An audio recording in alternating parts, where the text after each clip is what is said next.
the thing I want to talk about is PTSD dissociative subtype. I just kind of learned about it. I kind of knew about it before, but I just saw a post about it on X, and so it kind of made me think a little bit. And I'll just read a little bit of the post here. It says, most associate PTSD with autonomic hyperactivity, elevated startle response, and amygdala-driven panic. However, research indicates that for 30% of patients, trauma manifests as silence, detachment, and numbness. This refers to the dissociative subtype, a pathology of regulatory rigidity where the brain severs connectivity to survive. So yeah, that's pretty much what's going on with me. A lot. Like, for real though. Especially when I'm around people, you know? It's way worse when I'm around people. And it's been like that for a lot of my life. Like the silence, the detachment, and the numbness. But it's kind of like I can't, you know? It's very hard to do anything. It's like I cannot connect with people on kind of like an emotional level very easily. It's very hard to do that. And it said a few other things. So it said PTSD dissociative subtype represents a distinct opposing neural failure, emotional overmodulation. It said here the midline prefrontal cortex exerts excessive inhibition on the amygdala. This is when the system enforces pathological rigidity, clamping down on emotional processing to suppress autonomic output. The brain detects the emotional surge as dangerous and severs limbic connectivity to ensure survival. The result is not panic, but a state of profound physiological hypoarousal. Overmodulation acts as a neuroinhibitory mechanism generating a state of emotional anesthesia. This manifests phenomenologically as depersonalization, detachment from the body. I feel like a robot.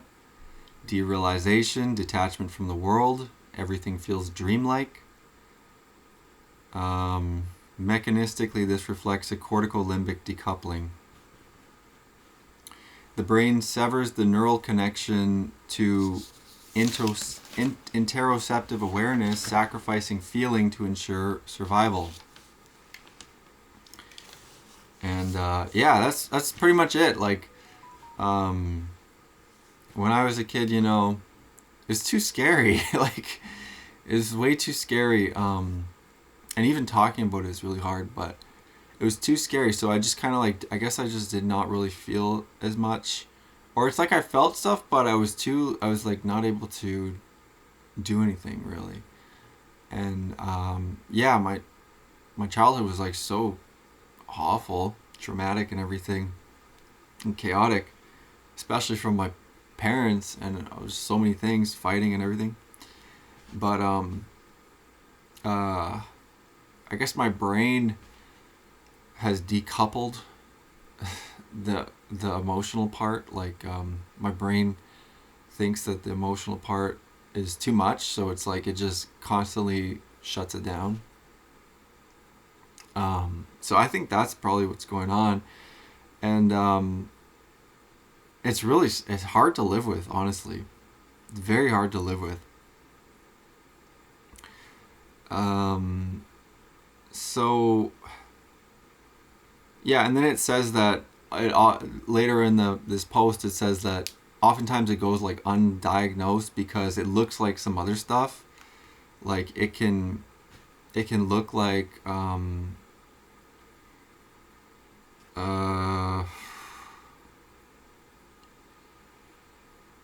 Oh, sorry. It said it can be invisible to like standard screening because it mimics the psychomotor retardation of depression or the attentional drift of ADHD, of inattentive ADHD, which actually I've been diagnosed with both of those. So, and it says leading to misdiagnosis while the traumatic driver remains untouched. And it says that like other types of therapies might not really work for it, like prolonged exposure might not work for it, which is like standard trauma-informed practice that you do exposure therapy, prolonged exposure. And it said that in dissociative patients, this is often contraindicated when the brain is prone to overmodulation.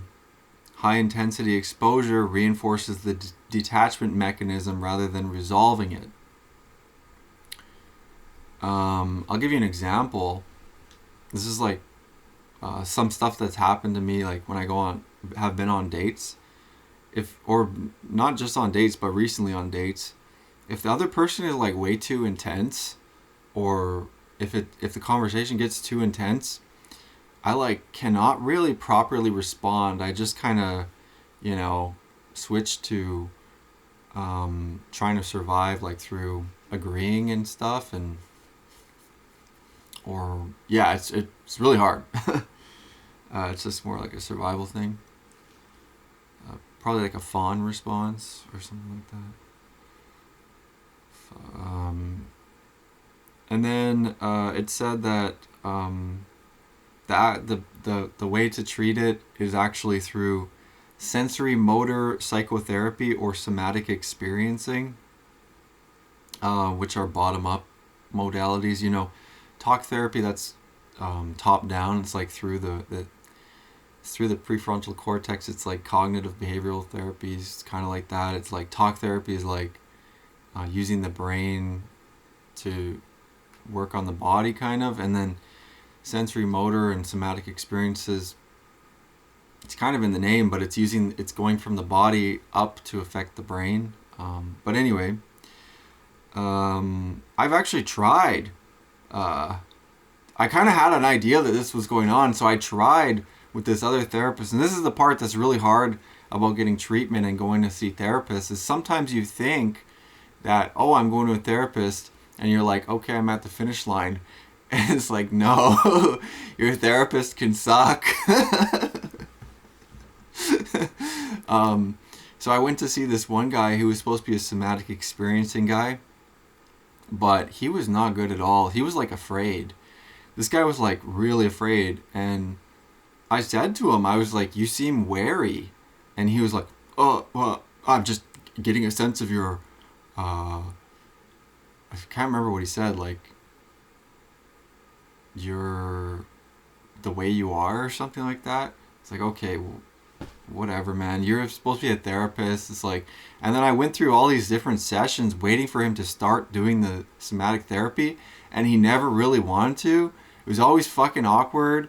He was always like using long pauses and he was asking all these questions, which some of them, granted, were good questions because he got them out of books, but he didn't know like what to do next. Like, and then I had to like basically tell him, okay, can we please do the somatic experiencing? It's supposed to be work on the body. It's like, trauma is stored in the body type of thing. The body keeps the score.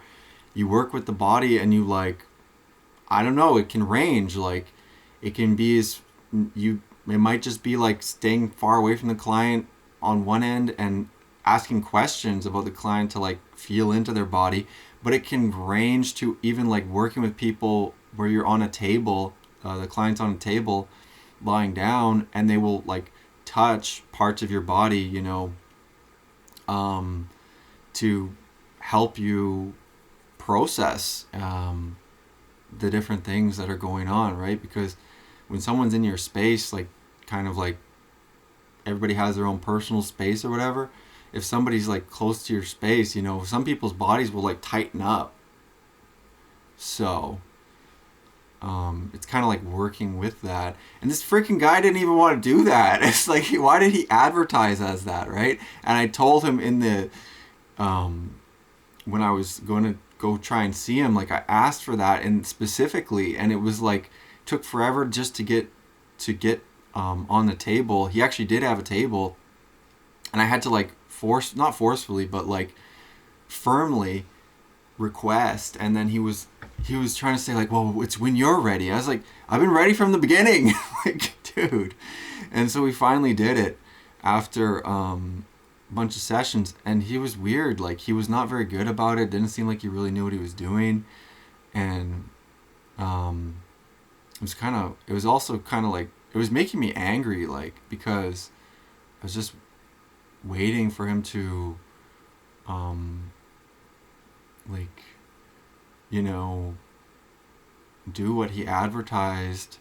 And then when we finally got to it, he wasn't very good at it. And the guy was like scared the whole time. That's what it seemed like to me. And then one time he told me, I'm not scared anymore. I was like, okay, like, what the fuck? Excuse my language, but dude, come on. Like, I understand it's hard being a therapist. I've tried doing it, but it's like, come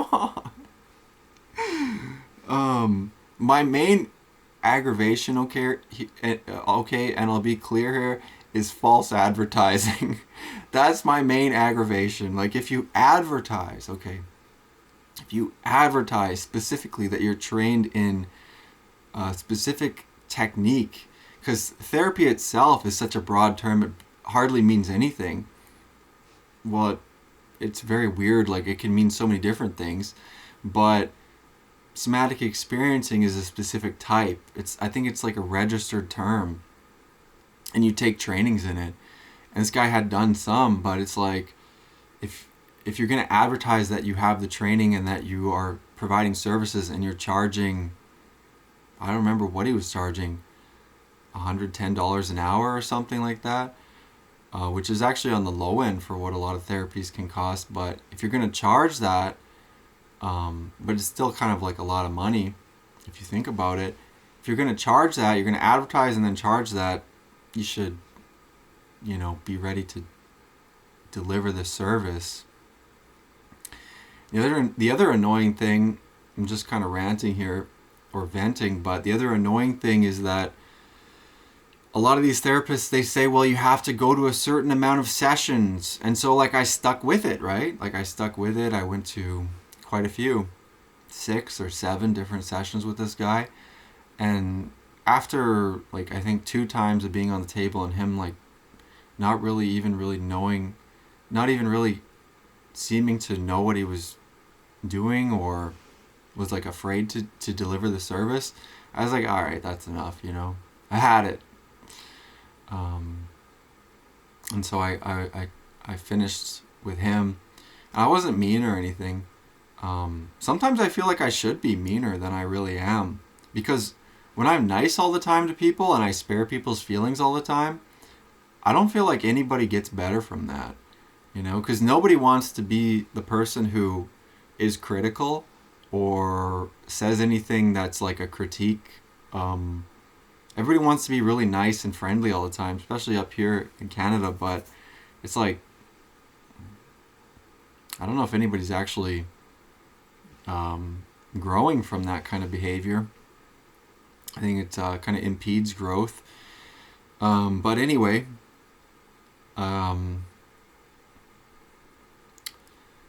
so,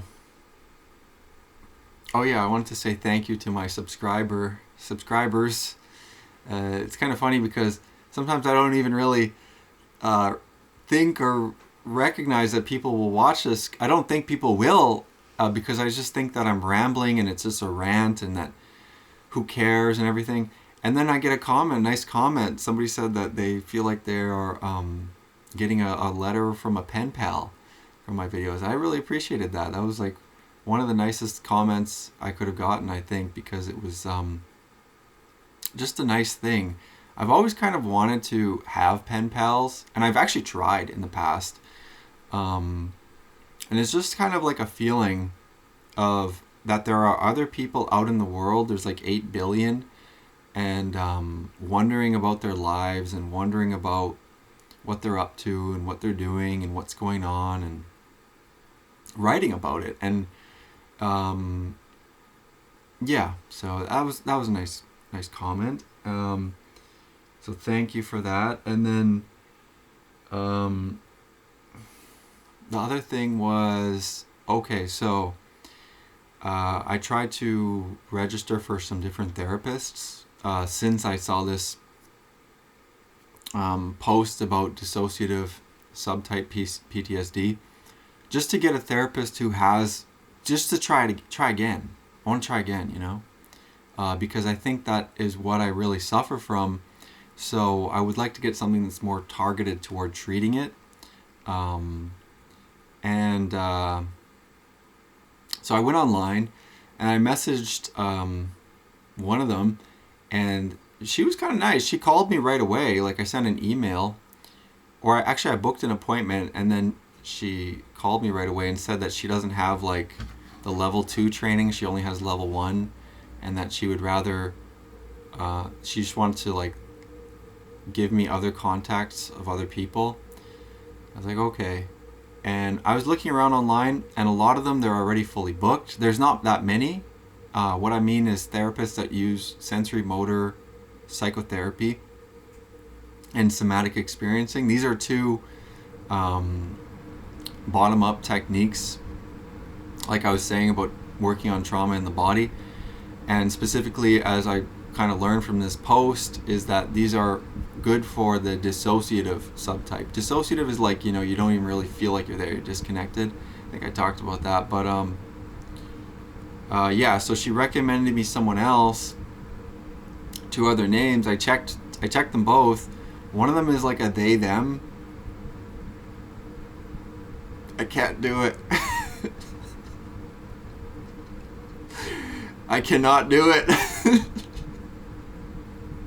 I can't do it. And honestly, I kind of doubt that this person would be able to help.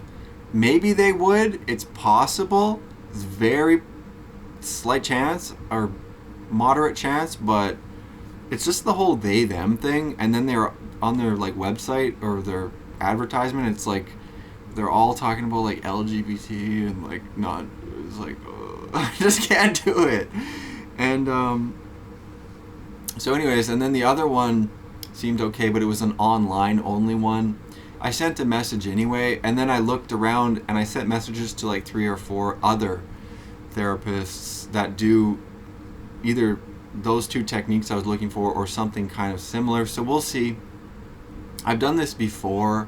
I've tried different therapists. I've tried many therapists. I've tried EMDR. I've tried a lot of different things. And it's really difficult. Seriously, it's difficult. Currently I have a therapist, but I don't really know. We're kind of like, we are getting somewhere, I do think. She is helping in a way, but I don't think she's able to like target specifically what I suffer from. And I've talked to her about this before, requesting specifically to say, I am really struggling to release my emotions and cry. Like, it feels like I have to cry, and like I really think that's what I need, like, and it's really hard for me to do that. And she wasn't really able to give like a much of an answer, and she like said that she looked it up online, and she said I was already doing most of the things that I should be doing. And it's like, okay, well, I'll continue on with her because so far it's going kind of well, actually, in other regards. So not knocking her, but I am saying that I'm not really targeting, I think, what I really want to be targeting. So yeah, anyway,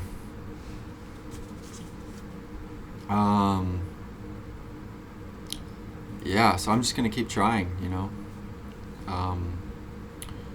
And I'm still going to my chiropractor, and he's very helpful. I think, you know, again, about working on the trauma in the body. And the spine is actually quite important, very important for overall health. So he's helping quite a bit, that guy. And then another thing I'm just talking about the rest of my day is I fasted today. Although I had juice in the morning, like I'd make a kind of a green juice. I forgot I was gonna fast today, and I drank it. And it's okay. I'm still fasting for the rest of the day, and I'm pretty hungry, and I feel like shit. But yeah, I'm fasting. And I went to the gym today. I kind of like to go to the gym just for something to do, and to keep my routine going of health and fitness. And I really enjoy the gym. I'm still doing pull-ups and dips with my weighted dip belt and weighted pull-up belt. And I put like a 25-pound weight on it, and then I do pull-ups and dips. And I really enjoy it. And the thing is that I'm getting like, an increase in muscle mass, what all the gym bros would call gains, but I'm getting an increase in muscle mass, but I'm really like doing a lot of upper body. And I want to do, I'm basically working on show muscles, but I want to do more arms, specifically like my like forearms and also I want to get like just bigger arms. The reason is that they're just show muscles. They maybe that sounds very vain, but I kind of would like to target those. Yeah, and also I think that, yeah, I don't know, maybe that is vain, but I still want to do it. I don't think it's that vain. I think it's okay to do that, and there's tons of guys that do that. Not saying that makes it better if it's a vapid thing, but I don't think it's that bad, honestly. So,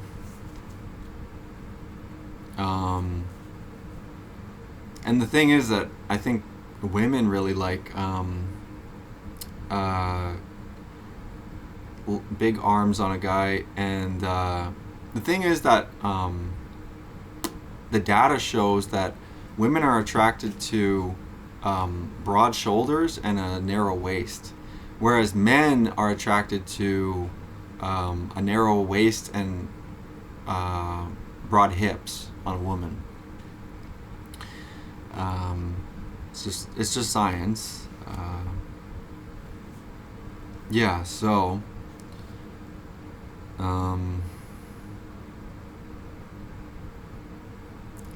would like to I'm just doing all these different things, but I would like to have a relationship and get married and have children, but it's like a lot of work, and I'm not really complaining about it. I'm just saying it is a lot of work.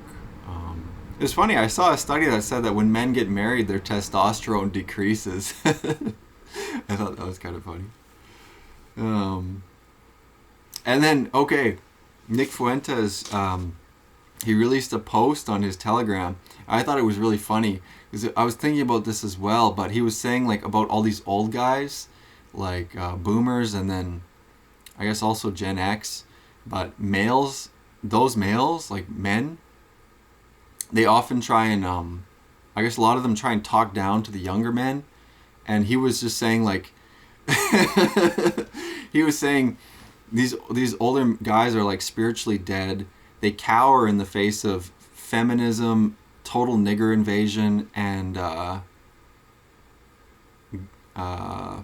gynocracy that we live under. He's basically saying like these old guys will focus all their energy on kind of like trying to control the young men to maintain the status quo. Meanwhile, mass migration is happening. Feminism is kind of like the cultural norm, and it's not working. The birth rate has collapsed, and gynocracy, which is like rule by women, or rule by I'm not exactly sure. Does that mean I think it means ruled by women. But he was just saying that, yeah, a lot of guys are pussy worshippers, like, which is actually really true. So I don't like to be really crude or crass or, just completely lewd about it, but there is a term actually which I just learned, and it really put things, it really balanced things for me. It's the term cacophonism.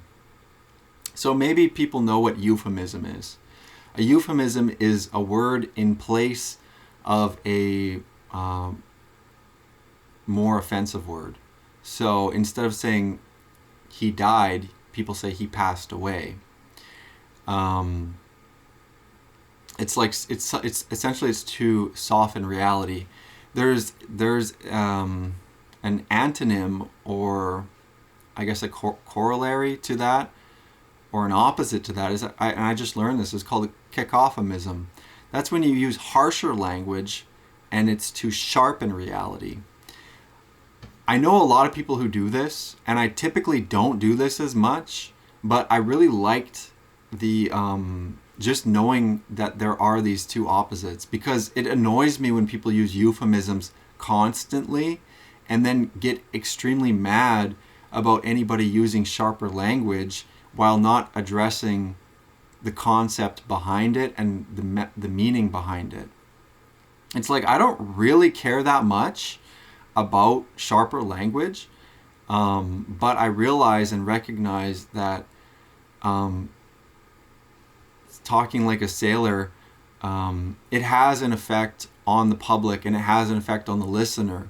But I realize, or I recognize now that that there is this balance, and that there's a term for it, and that it's kind of like, it's really annoying to me that you have grown people who cannot have like a substantial conversation of substance. It's like most adults and old people, if you say a word and they just focus entirely on the word.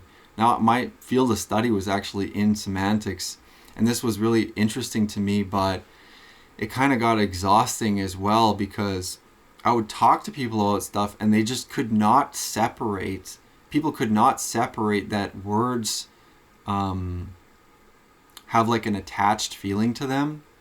And like, I know it gets complicated, but yeah, it was kind of annoying to me. But I'm thankful that the research is out there and it's still being done, but that actually gets used against people. Just letting you know, that gets used against everybody all the time. Language gets used against people constantly, and specifically, or more specifically, it's used in a narrative sense. I could go into it, but that's what it is. Essentially for like control. So,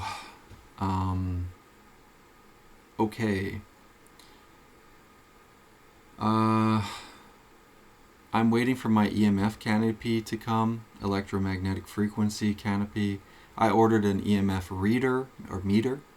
I ordered the Trifield TF2, I think it is called. Not very cheap, but I am happy to order it because I feel like it's actually worth it when I look at the studies and I understand more about EMF, electromagnetic frequencies.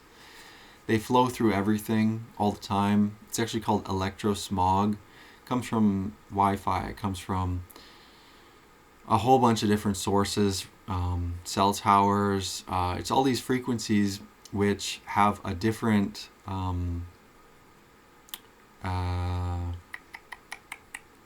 hertz. The higher frequency ones have more energy to them, and they actually have an effect on people. So anyways, I'm looking forward to that stuff coming in. It should be coming in, well, I was supposed to get the canopy today, but the meter should be coming in next week. So I hope the canopy shows up soon. And then I sent the EMF link to my brother because I saw a study saying about how puts people into a sympathetic state, and it can change people's heart rates, and it can have cardiovascular effects, cardiovascular incidents or something on certain portions of the population. And I kind of sent it to him without really thinking, because I was like, this is useful information. He's always worried about his heart. Maybe he'll realize that EMF is bad for his heart or something. And then after I sent it, I was like, oh, what have I done? Because he's kind of annoying. He's very annoying. And this is a much longer rant, but he's very annoying when I try and help him or send him anything useful, because he tries to one-up or sound smart. He doesn't take it as if it's a helpful piece of information. He takes it as like an attack, and he tries to respond to it and survive and perform to get through it. And it's fucking annoying, excuse my language, because he does that automatically, and it's like, it's just irritating. You know, the dynamic is screwed up between him and I, and it's like, I do not have like a very good relationship with my brother, and I wish it was better, but it's really hard to change something like that in the current situation. And this again is why I pray, because these very difficult things, I try to put them into God's hands, because I think God can do things that require a change of heart, you know, both on my behalf but also on his. And it's really difficult. I'll be honest, it's very difficult, because he goes to the hospital for his anxiety attacks, and he's always in a hyper stressed state, and I try and talk to him about what he really needs to do, and it's like, he goes to the doctor, they put him on a ton of pills. It's like he has this history of living on the street homeless as a drug addict, you know, meth, heroin, and fentanyl. And it's like it's really difficult. And then I try and help him, and he blows up on me, like extreme blow up, and he targets me. He basically, it's like his wrath was unleashed, and he tries to hit in the most hurtful way possible, and he's like attacking my mental health. And then I tell him, like another time when I'm telling him about, you know, Jewish power and influence, and he thinks that it's like he's retarded too. He's like, he says to me, I thought the Jews thing was just like a mental illness thing. It's like, oh my goodness, dude. Retards are really like difficult, I will say. And this is also why Jews think that non-Jews are cattle and goyim, and they don't care about them that much. They just try and control them. That is basically everybody else, all non-Jews. I'm still arguing with this Jew in my comments from one of my old videos, and this Jew is so annoying as well. He's like fervently arguing against the Talmud, like the quotes in the Talmud. And you know, I'm going through and reading now Jesus in the Talmud by Peter Schaefer. I'm reading the research articles, and basically I'm refuting this Jew, but he's hair splitting. He's doing like pill pull. It's a Jewish technique of like critical analysis of basically the Talmud. And the Talmud is like they call it the ocean of the Talmud. It's the basis for a lot of Jewish ethical and legal and other aspects of their daily life, and it's what the rabbis spend a lot of their time on, partially, or what they study. And basically the argument is that Jews hate Jesus, and I'm saying like, yeah, they do. And this Jew keeps trying to say that, oh, it was a different Jesus. And these are all preset arguments, by the way. I'm not paving any new ground here. It's more just looking up the arguments as they are already. And basically that's what the Jew is doing as well. But the point of this kind of thing is really not to win the argument between us, because I don't really think that this Jew is going to change his mind. I always leave the hope for it, and I pray for this person as well, because I believe that everybody's equal under God, and that God can do anything, can bring about a change of heart in anyone. But also people have to lift their heart to God. But the reason of the argument is actually for the observer, because most people do not really engage in arguments, but people love to observe. And anyways, so it's for the observer basically. And I think it's important too, because it's a true dialectic, and the narrative is actually shifting among society, among the younger generations. The older generations, not so much. The boomers are extremely psyoped and brainwashed, but the younger generations, Gen Z especially, is kind of over it. So that's a good thing. But yeah, I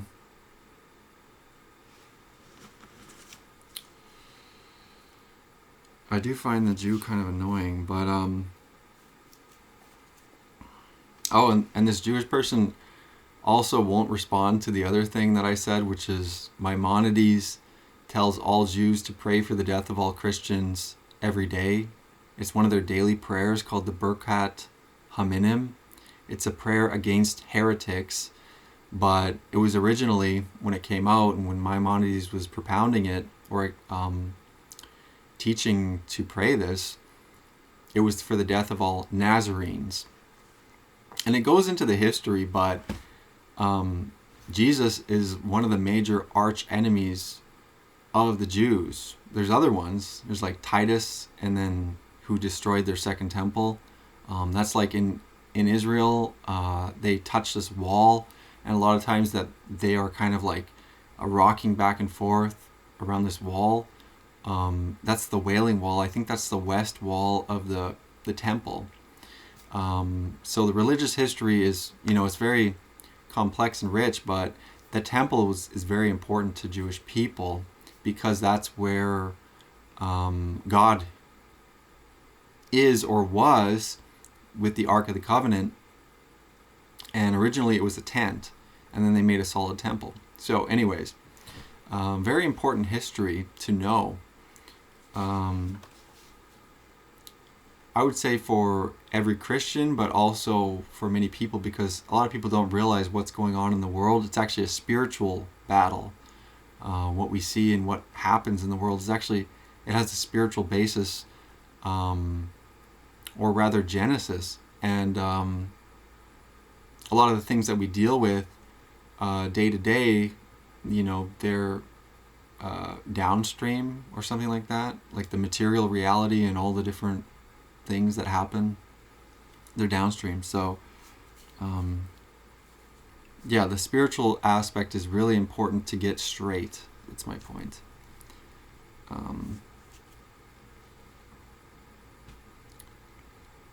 And by straight, I mean having faith in God. That's what that means, to have it straight. And okay, so I was listening to, speaking of spiritual matters, I was listening to the Nick Fuentes Joel Webbin interview, which came out today. And I don't have a lot of time left here, but I will say that I thought it was okay, but I don't really like this Joel Webbin guy. He's trying to get really deep really quickly within this interview. He's trying to get really deep really quickly into kind of like theological aspects related to society, and which I kind of understand, honestly, but he's a Protestant.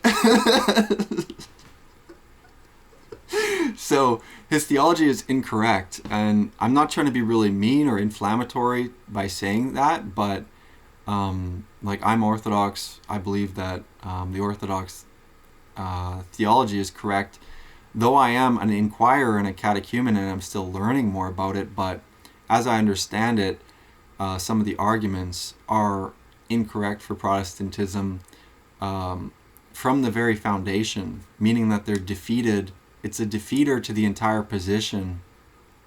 Although it gets kind of complicated, but it's a defeater to the entire position on certain aspects, and Protestants don't want to talk about it, which is I actually understand that, but it's like the sola scriptura thing is like a circular argument. Where did you get your books from the Bible from? They say we are scripture alone. It's our final authority. Where did you get those books from? How did you know to choose that Bible and not the Ethiopian Bible or one of the other many different translations which have different numbers of books in them? And the Protestants say, well, we're scripture alone. That's our final authority. We listen to the books of the Bible. That's it. The question is, how did you know that that Bible is the right Bible? And they get really angry. But the thing is that it's a circular argument. And the reason that Orthodoxy is different, because that's the original church.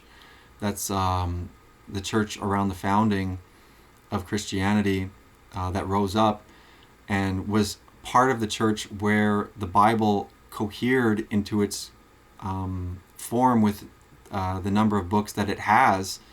And it actually, there's a lot of history around why they have different numbers of books, but the Orthodox position actually has a coherent reason for why their Bible contains that number of books.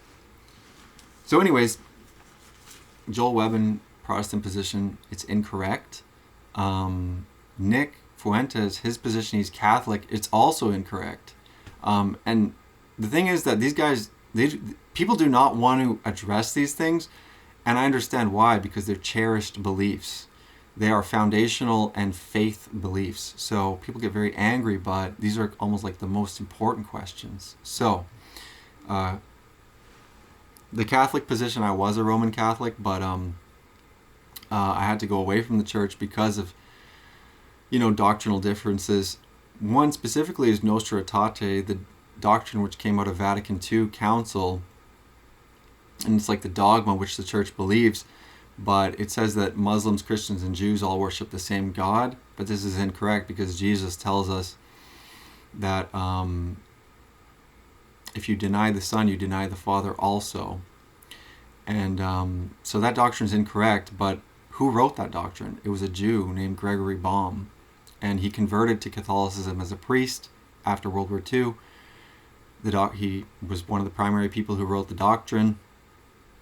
And afterward, he was also propounding LGBT rights, and then afterward, he denounced the priesthood and found another priest as his boyfriend and left the priesthood.